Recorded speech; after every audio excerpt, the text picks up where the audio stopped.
അടുത്ത മതത്തിലേക്ക് പോകുന്നതിന് മുമ്പായി അവസാനത്തെ ഒരു പ്രവചനം കൂടി ഞാൻ പറയാം. മുഹമ്മദ് നബി സല്ലല്ലാഹു അലൈഹി വസല്ലമയെ കൽക്കി അവതാരം എന്ന നിലയിൽ പറഞ്ഞിട്ടുണ്ട്. ഭഗവത പുരാണ 12:12, 18, 19, 20 പറയുന്നത് ഇപ്രകാരമാണ്: അദ്ദേഹം വിഷ്ണുയാഷിന്റെ ഭവനത്തിൽ ജനിക്കുമെന്നാണ് പറയുന്നത്. അദ്ദേഹത്തിൻ്റെത് ഉന്നത കുലജാതനായ ഒരു ബ്രാഹ്മണ ആത്മാവായിരിക്കും. സംഭാല ഗ്രാമത്തിലെ പുരോഹിതനാണ് അദ്ദേഹം.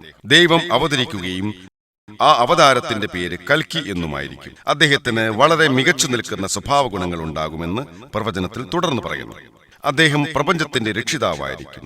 അദ്ദേഹത്തിന് 8 അമാനുഷിക ശക്തികൾ നൽകപ്പെടും. അദ്ദേഹം വലത് കൈയിൽ ഒരു വാളുമേന്തി ഒരു വെള്ള കുതിരപ്പുറത്ത് യാത്ര ചെയ്യും. അദ്ദേഹം ദുഷിച്ച ജനങ്ങളെ കീഴ്പ്പെടുത്തും. ഇതേ പ്രവചനം ഭഗവത പുരാണയുടെ 1-ാം അധ്യായത്തിലെ 3-ാം ഖണ്ഡത്തിലെ 25-ാം ശ്ലോകത്തിൽ ആവർത്തിക്കപ്പെട്ടിട്ടുണ്ട്. അതിൽ പറയുന്നത് ഇപ്രകാരമാണ്: രാജാക്കന്മാർ കള്ളന്മാരെ പോലെയാകുന്ന കലിയുഗത്തിൽ ദൈവം കൽക്കിയായി അവതരിക്കും. അദ്ദേഹം വിഷ്ണുയാഷിന്റെ ഭവനത്തിൽ അവതരിക്കും. അദ്ദേഹത്തെപ്പറ്റി കൽക്കി പുരാണയിലും പ്രവചിക്കുന്നുണ്ട്. അതിൽ ഇപ്രകാരമുള്ള പരാമർശങ്ങൾ കാണുവാൻ സാധിക്കും: അദ്ദേഹത്തിന്റെ പിതാവിന്റെ പേര് വിഷ്ണുയാഷ് എന്നായിരിക്കും. അമ്മയുടെ പേര് സുമതി എന്നായിരിക്കും.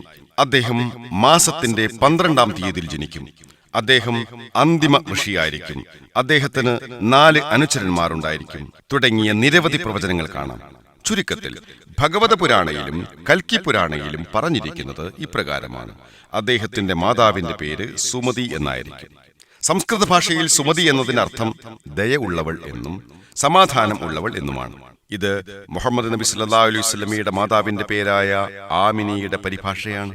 അദ്ദേഹത്തിന്റെ പിതാവിന്റെ പേര് വിഷ്ണുയാഷ് എന്നായിരിക്കുമെന്നാണ് പറയുന്നത്. വിഷ്ണുയാഷ് എന്ന സംസ്കൃത പദത്തിന്റെ അർത്ഥം ദൈവത്തിന്റെ ദാസൻ എന്നാണ്. മുഹമ്മദ് നബി സല്ലല്ലാഹു അലൈഹി വസല്ലമയുടെ പിതാവിന്റെ പേര് അബ്ദുള്ള എന്നായിരുന്നു. അതിന്റെ അർത്ഥവും ദൈവത്തിന്റെ ദാസൻ എന്നാണ്. അദ്ദേഹം സംഭാല എന്ന ഗ്രാമത്തിലായിരിക്കും ജനിക്കുക. സംഭാല എന്ന വാക്കിന്റെ അർത്ഥം പ്രശാന്തതയുള്ള ഒരു സ്ഥലമെന്നാണ്, അതായത് ശാന്തമായൊരിടം. മുഹമ്മദ് നബി സല്ലല്ലാഹു അലൈഹി വസല്ലം ജനിച്ചത് മക്കയിലാണ് എന്ന് നമുക്കെല്ലാം അറിയാവുന്ന കാര്യമാണ്. മക്ക എന്നതിന്റെ മറ്റൊരു പേര് ദാറുൽ അംൻ എന്നാണ്. അതിന്റെ അർത്ഥം സമാധാനത്തിന്റെ ഭവനമെന്നാണ്. അദ്ദേഹം സംഭാല എന്ന ആ ഗ്രാമത്തിലെ പ്രമാണിയുടെ വീട്ടിലായിരിക്കും ജനിക്കുക എന്നും ആ പ്രവചനത്തിൽ പറയുന്നുണ്ട്. മുഹമ്മദ് നബി സല്ലല്ലാഹു അലൈഹി വസല്ലം ജനിച്ചത് മക്കയിലെ പ്രമാണിമാരായ ഖുറൈശി ഗോത്രത്തിലാണെന്ന് നമുക്കെല്ലാം അറിയാമല്ലോ. ആ പ്രവചനത്തിൽ തുടർന്ന് പറയുന്നത് ഈ അന്തിമ ഋഷി മാസത്തിന്റെ 12-ാം നാൾ ജനിക്കുമെന്നാണ്. മുഹമ്മദ് നബി സല്ലല്ലാഹു അലൈഹി വസല്ലം ജനിച്ചത് റബീഉൽ അവ്വൽ 12-നാണ്. അദ്ദേഹം അന്തിമ ഋഷി അഥവാ അന്തിമ ദൂതനായിരിക്കുമെന്നും അതിൽ പറയുന്നു. മുഹമ്മദ് നബി സല്ലല്ലാഹു അലൈഹി വസല്ലം ഖുർആനിലെ അധ്യായം 33-40 പറയുന്നത് പോലെ അന്തിമ പ്രവാചകനാണെന്ന് നമുക്കറിയാമല്ലോ. അദ്ദേഹത്തിന് പർവ്വതത്തിലെ ഗുഹയിൽ വെച്ച് വേദം അവതരിപ്പിക്കുമെന്നും അദ്ദേഹം വടക്കോട്ട് പലായനം ചെയ്തിട്ട് തിരികെ വരുമെന്നും ആ പ്രവചനത്തിൽ പറയുന്നുണ്ട്. മുഹമ്മദ് നബി സല്ലല്ലാഹു അലൈഹി വസല്ലമയ്ക്ക് ആദ്യത്തെ ഖുർആൻ വചനങ്ങൾ അവതരിച്ചത് ജബൽ നൂർ അഥവാ പ്രകാശത്തിന്റെ പർവ്വതത്തിലെ ഹിറാ ഗുഹയിൽ വെച്ചാണെന്ന് നമുക്കറിയാമല്ലോ. അദ്ദേഹം വടക്കോട്ട്, അതായത് മദീനയിലേക്ക് പലായനം ചെയ്യുകയും തിരികെ വരികയും ചെയ്തു. അദ്ദേഹത്തിന്റെ സ്വഭാവം താരതമ്യം ചെയ്യാൻ പറ്റാത്തതായിരിക്കും അഥവാ മികച്ചതായിരിക്കുമെന്ന് പറയുന്നു. ഖുർആനിന്റെ അധ്യായം 68:4 ഇപ്രകാരം പറയുന്നു: തീർച്ചയായും നീ മഹത്തായ സ്വഭാവത്തിലാകുന്നു. അദ്ദേഹത്തിന് 8 അമാനുഷിക കഴിവുകൾ നൽകപ്പെടുമെന്ന് പറയുന്നു. ഹൈന്ദവ പ്രമാണത്തിൽ പറയുന്ന 8 വിശേഷണങ്ങൾ ഇവയാണ്: വിവേകം, ആത്മസംയമം, ഉന്നത വംശപരമ്പര, ദൈവത്തിൽ നിന്നും അവതരിപ്പിക്കപ്പെട്ട അറിവ്, ശൗര്യം, മഹത്വം, അങ്ങേയറ്റ ദാനധർമ്മ സ്വഭാവം. ഇവയെല്ലാം തന്നെ അന്തിമ പ്രവാചകനായ മുഹമ്മദ് നബി സല്ലല്ലാഹു അലൈഹി വസല്ലമയിലുണ്ട്. അദ്ദേഹം മാനവരാശിക്കുള്ള കാരുണ്യമാണെന്ന് പ്രവചനത്തിൽ തുടർന്ന് പറയുന്നു. ഖുർആനിലെ അധ്യായം 21:107 ഇപ്രകാരം പറയുന്നു: ലോകർക്ക് കാരുണ്യമായി കൊണ്ടല്ലാതെ നിന്നെ നാം അയച്ചിട്ടില്ല. അദ്ദേഹത്തിനൊരു വെള്ളക്കുതിര നൽകുമെന്ന് പറയുന്നു. മുഹമ്മദ് നബി സല്ലല്ലാഹു അലൈഹി വസല്ലമയ്ക്ക് മിറാജിന് 7 ആകാശങ്ങളും താണ്ടിയുള്ള സ്വർഗയാത്രയിൽ പോകാൻ ബുറാക്കിനെ നൽകിയിരുന്നുവെന്ന് നമുക്കറിയാമല്ലോ. അദ്ദേഹത്തിന്റെ വലത് കൈയിൽ വാളുമേന്തിയായിരിക്കും വെള്ളക്കുതിരയിൽ സഞ്ചരിക്കുക എന്നാണല്ലോ പറയുന്നത്. മിക്കവാറും ആത്മരക്ഷയ്ക്കായി നടത്തിയ പോരാട്ടങ്ങളിൽ നബി സല്ലല്ലാഹു അലൈഹി വസല്ലം പങ്കെടുത്തിട്ടുണ്ടെന്ന് നമുക്കറിയാമല്ലോ. അവയിലൊക്കെ അദ്ദേഹം വലത് കൈയിൽ വാളുമേന്തിയാണ് കുതിരപ്പുറത്ത് സഞ്ചരിച്ചത്. കൽക്കിക്ക് 4 അനുചരന്മാരുണ്ടായിരിക്കുമെന്ന് പ്രവചനത്തിൽ പറയുന്നു. ഇത് മുഹമ്മദ് നബി സല്ലല്ലാഹു അലൈഹി വസല്ലമയുടെ അനുചരന്മാരായ പിൽക്കാലത്ത് മുസ്ലിങ്ങളുടെ ഭരണകർത്താക്കളായ സ്വഹാബികളെയാണ് ഉദ്ദേശിക്കുന്നത്. ഹസ്രത്ത് അബൂബക്കർ, ഉമ്മർ, ഉസ്മാൻ, അലി, ഇവരിലെല്ലാവരിലും അള്ളാഹുവിന്റെ പ്രീതി ഉണ്ടാവട്ടെ. അദ്ദേഹം അറിവില്ലാത്തവർക്ക് മാർഗദർശനമേകുമെന്നാണ് പ്രവചനത്തിൽ പറയുന്നത്. നബി സല്ലല്ലാഹു അലൈഹി വസല്ലമയ്ക്ക് മുമ്പുള്ള അറേബ്യൻ കാലഘട്ടത്തെ അറിവില്ലായ്മയുടെ കാലഘട്ടമായാണല്ലോ പറഞ്ഞിരുന്നത്. നബി സല്ലല്ലാഹു അലൈഹി വസല്ലം അവരെ ശരിയായ പാതയിലേക്ക് നയിച്ചു. അദ്ദേഹത്തെ മാലാഖമാർ യുദ്ധത്തിൽ സഹായിക്കുമെന്ന് പ്രവചനത്തിൽ പറയുന്നു. ഖുർആനിലെ അധ്യായം 3 123 മുതൽ 125 വരെയുള്ള വചനങ്ങളിലും അധ്യായം 8-9 വചനങ്ങളിലും മുഹമ്മദ് നബി സല്ലല്ലാഹു അലൈഹി വസല്ലമയെ യുദ്ധക്കളത്തിൽ മാലാഖമാർ സഹായിച്ചു എന്ന് പറയുന്നു. ഇതാണ് മുഹമ്മദ് നബി സല്ലല്ലാഹു അലൈഹി വസല്ലമയെ കുറിച്ച് ഹൈന്ദവ പ്രമാണങ്ങളിൽ പ്രവചനം നടത്തിയിട്ടുള്ള വചനങ്ങളുടെ ചുരുക്കം.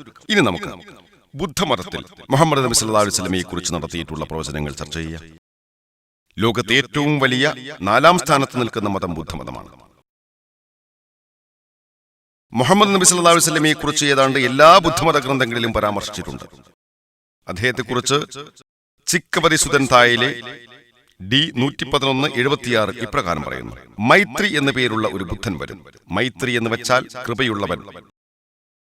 അദ്ദേഹം വിശുദ്ധനായിരിക്കും, പരമോന്നതനായിരിക്കും, വിവേകമുള്ളവൻ, അന്ധവിശ്വാസത്തിൽ നിന്നും വിമോചിതൻ, സദ്ഗുണങ്ങളും യുക്തിയുമുള്ളവൻ, ശുഭസൂചകമായവൻ, പ്രപഞ്ചത്തിന്റെ അറിവുള്ളവൻ. ഇതൊക്കെയായിരിക്കും അദ്ദേഹം. മാത്രമല്ല, അദ്ദേഹത്തിന് അവതരിപ്പിക്കപ്പെട്ടതെല്ലാം അദ്ദേഹം ലോകരെ അറിയിക്കും. അദ്ദേഹം ഒരു മതം പ്രചരിപ്പിക്കും. അത് ആരംഭത്തിൽ പ്രസിദ്ധിയാർജിക്കും. അതിന്റെ മൂർധന്യാവസ്ഥയിലും ലക്ഷ്യത്തിലും പ്രസിദ്ധിയാർജിക്കും. അദ്ദേഹം മതം പ്രചരിപ്പിക്കുന്നത് ആത്മീയമായും അക്ഷരത്തിലൂടെയുമായിരിക്കും. വരാനിരിക്കുന്ന ഈ മൈത്രിക്ക് ആയിരക്കണക്കിന് അനുയായികൾ ഉണ്ടായിരിക്കും. ബുദ്ധനായ എനിക്ക് 100 കണക്കിന് അനുയായികളേ ഉള്ളൂ. ഇതേ വചനം കിഴക്കിലെ വിശുദ്ധ ഗ്രന്ഥങ്ങളിലെ 35-ാം വാള്യത്തിലെ 225-ാം പേജിൽ ഇപ്രകാരം പറയുന്നു: ഇന്ന ഇന്ന സ്വഭാവഗുണങ്ങളുള്ള മൈത്രി വരും. ബുദ്ധനായ എനിക്ക് 100ഓളം അനുയായികളെ ഉണ്ടായിരിക്കൂ. വരാനിരിക്കുന്ന ഈ മനുഷ്യന് 1000ഓളം അനുയായികൾ ഉണ്ടാകും. കാറസ് എഴുതിയ ബുദ്ധന്റെ സുവിശേഷത്തിലും ഈ വചനം ആവർത്തിക്കുന്നുണ്ട്. ആ ഗ്രന്ഥത്തിലെ 217-218 പേജുകളിൽ ഇപ്രകാരം കാണും: ബുദ്ധന്റെ ശിഷ്യനായ അനന്തൻ ബുദ്ധനോട് ചോദിച്ചു, നീ പോയി കഴിഞ്ഞാൽ പിന്നെ ഞങ്ങൾക്കാരാണ് മാർഗദർശനം നൽകുക? ബുദ്ധൻ പറഞ്ഞു, ഞാൻ ഈ ലോകത്തിലെ ആദ്യത്തെ ബുദ്ധനല്ല, ഞാൻ അവസാനത്തേതുമല്ല. വരാനിരിക്കുന്ന ഒരു ബുദ്ധനും കൂടിയുണ്ട്. അവൻ പരിശുദ്ധനും പരമോന്നതനും വിവേകിയും ജ്ഞാനവും യുക്തിയും കൊണ്ട് വെളിച്ചം കിട്ടിയവനും ശുഭസൂചകമായവനും പ്രപഞ്ചത്തിന്റെ അറിവുള്ളവനുമാണ്. അദ്ദേഹം പ്രസംഗിക്കുന്ന മതം അതിന്റെ ആരംഭത്തിലും മൂർധന്യാവസ്ഥയിലും പര്യവസാനത്തിലും പ്രസിദ്ധിയാർജിക്കും. അദ്ദേഹത്തിന് ആയിരക്കണക്കിന് അനുയായികളുണ്ടാകും. എനിക്ക് 100ഓളം മാത്രമേ ഉള്ളൂ. അനന്തരം ഇപ്രകാരം ചോദിക്കുന്നു: ഞങ്ങൾ അദ്ദേഹത്തെ എങ്ങനെ തിരിച്ചറിയും? ബുദ്ധൻ മറുപടി പറഞ്ഞു, അദ്ദേഹം മൈത്രി എന്നറിയപ്പെടും. മൈത്രി എന്നത് ഇംഗ്ലീഷിലേക്ക് പരിഭാഷപ്പെടുത്തിയാൽ ഉദാരപ്രകൃതിയുള്ളവൻ, കാരുണ്യമുള്ളവൻ, ദയാലു, സ്നേഹമുള്ളവൻ, ആർദ്രചിത്തനായവൻ എന്നൊക്കെ ലഭിക്കും. മൈത്രി എന്നതിന്റെ ഒരു അറബി പദം റഹ്മ എന്നാണ്. ഖുർആനിന്റെ അധ്യായം 21-107 ഇപ്രകാരം പറയുന്നു: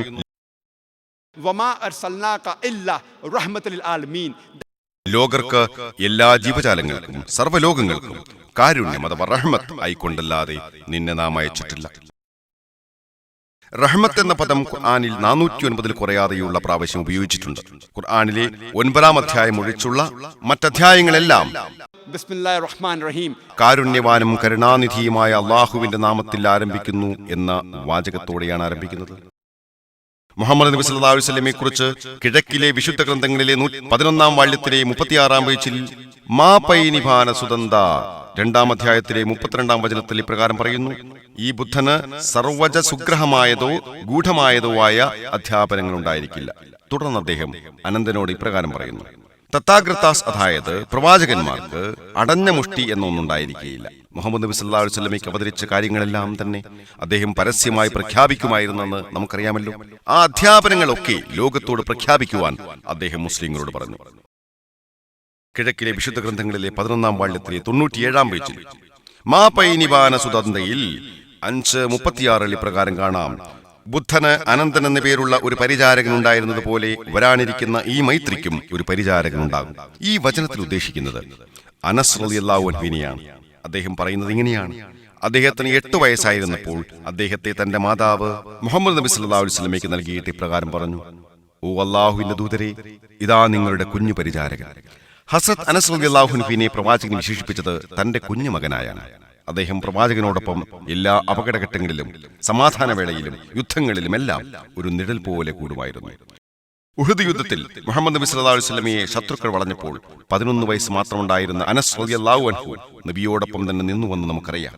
ഹുനൈൻ യുദ്ധത്തിൽ വില്ലാളികൾ നബി സല്ലല്ലാഹു അലൈഹി വസല്ലമയെ വളഞ്ഞപ്പോൾ 16 വയസ്സ് മാത്രമുള്ള അനസ് റളിയല്ലാഹു അൻഹു നബി സല്ലല്ലാഹു അലൈഹി വസല്ലമയോടൊപ്പം തന്നെ നിന്നു. അദ്ദേഹത്തെ അനന്തനോട് ഉപമിക്കാം. കാരണം മതമിളകിയ ആന ബുദ്ധനെ ആക്രമിക്കാൻ നോക്കിയ വേളയിൽ അനന്തൻ രക്ഷക്കെത്തി. ധർമാഭട്ട് എന്ന ബുദ്ധമതസ്ഥരുടെ മറ്റൊരു വിശുദ്ധ ഗ്രന്ഥത്തിൽ ഇപ്രകാരം പറയുന്നുണ്ട്: വരാനിരിക്കുന്ന മൈത്രിക്ക് 6 നിബന്ധനകൾ ഉണ്ടായിരിക്കും. 1, അദ്ദേഹത്തിന് രാത്രിയിൽ ജ്ഞാനം ലഭിക്കും. 2, അദ്ദേഹത്തിന് ജ്ഞാനം ലഭിക്കുമ്പോൾ അതിന്റെ തേജസ് അദ്ദേഹത്തിൽ ഉണ്ടാകും. 3, അദ്ദേഹം സാധാരണ രീതിയിലായിരിക്കും മരിക്കുക. 4, അദ്ദേഹം മരിക്കുമ്പോൾ മറ്റുള്ളവർ അദ്ദേഹത്തിന് വെളിച്ചം നൽകും. 5, അദ്ദേഹം മരിച്ചു കഴിഞ്ഞാൽ പിന്നെ ഈ ലോകത്തൊരിക്കലും അദ്ദേഹം കാണപ്പെടുകയില്ല. 6, മരിച്ചു കഴിയുമ്പോൾ അദ്ദേഹത്തിന്റെ തേജസ് വർദ്ധിക്കും. മുഹമ്മദ് നബി സല്ലല്ലാഹു അലൈഹി വസല്ലമയ്ക്ക് ആദ്യത്തെ ഖുർആൻ വചനം ഹിറാ ഗുഹയിൽ വെച്ച് അവതരിച്ചത് രാത്രിയിലാണെന്ന് നമുക്കറിയാമല്ലോ. അദ്ദേഹത്തിന് അങ്ങനെ ജ്ഞാനം ലഭിച്ചു. അദ്ദേഹത്തിന് ഒരു സാധാരണ മരണമാണ് ഉണ്ടായത് എന്ന് നമുക്കറിയാമല്ലോ. ഹസ്രത്ത് ആയിഷ റളിയല്ലാഹു അൻഹയുടെ ഹദീസ് പ്രകാരം അദ്ദേഹത്തിന്റെ മരണസമയത്ത് വിളക്കിൽ എണ്ണയിലായിരുന്നതുകൊണ്ട് അവർക്ക് അയൽക്കാരനിൽ നിന്നും എണ്ണ കടം വാങ്ങേണ്ടി വന്നു.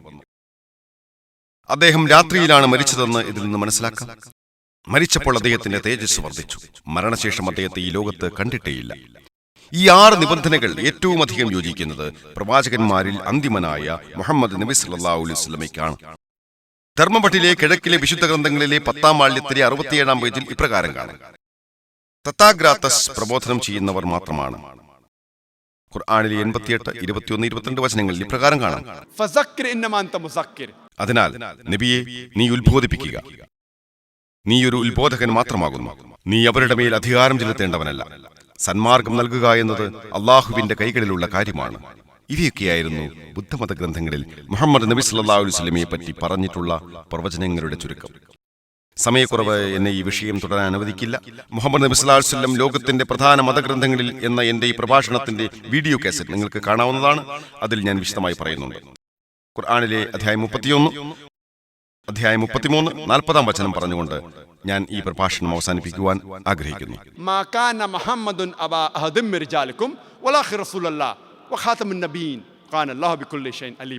മുഹമ്മദ് നിങ്ങളുടെ പുരുഷന്മാരിൽ ഒരാളുടെയും പിതാവായിട്ടില്ല.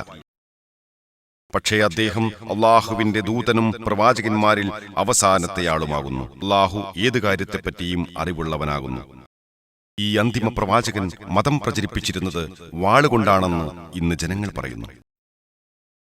ഇതിന്റെ മറുപടി എന്റെ പല പ്രഭാഷണങ്ങളിലും ഞാൻ വിശദമായി പറഞ്ഞിട്ടുണ്ട്. ഞാൻ എന്റെ പ്രഭാഷണം അവസാനിപ്പിക്കുവാൻ ആഗ്രഹിക്കുന്നത് ആദം പിയേഴ്സണിന്റെ അഭിപ്രായം ഉദ്ധരിച്ചുകൊണ്ടാണ്. അണ്വായുധങ്ങൾ ഒരു നാൾ അറബികളുടെ കൈകളിലാകുമെന്ന് ഭയക്കുന്ന ജനങ്ങൾ ഒരു കാര്യം മനസ്സിലാക്കിയിട്ടില്ല. ഇസ്ലാമിക ബോംബ് വീണു കഴിഞ്ഞിരിക്കുന്നു. മുഹമ്മദ് നബി സല്ലല്ലാഹു അലൈഹി വസല്ലം ജനിച്ച ദിവസമാണ് അത് വീണത്. ഞാൻ പ്രഭാഷണം അവസാനിപ്പിക്കുന്നത് സർവ്വലോകങ്ങളുടെയും മനുഷ്യരുടെയും അള്ളാഹുവിനെ സ്തുതിച്ചുകൊണ്ടാണ്.